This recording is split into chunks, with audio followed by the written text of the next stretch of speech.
Sa video na ito, ating panuurin ang napakakulit na eksena nina Max Alvarado at Paquito Diaz. Boss, nakita na namin yung babaeng may hawak ng pocketbook. Alam na rin namin ang lahat ng impormasyon tungkol sa kanya. Sabihin mo, Kiko! Yung tungkol kay Victoria! Sabihin mo na! Pwede ba ilayo mo sa akin to? Ayoko makita ito. Maita ulo ko. Ikaw na. Hello, boss! Ikaw na lang, Kiko.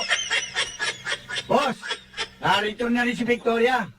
Itinailan lang namin kay Mr. Salazar na ililipat namin ng safe house dahil sa mainit na roon. Yung party, sabihin mo yung party! Di ikaw na magsabi. Ay, boss! Ano nga ba yun? Nakalimutan ko na. Kiko, ikaw na nga uli. Ang pilit mo kasi.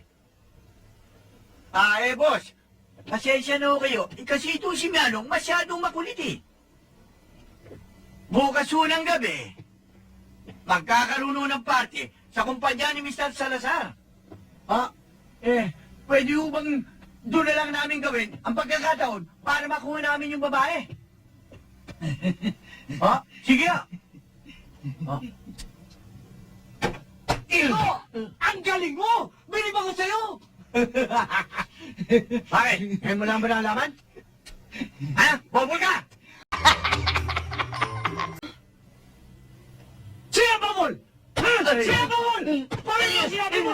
Bakit mo? Kundi! Kundi! Kakatay kita! Sandali lang, sandali Mianong, sandali lang.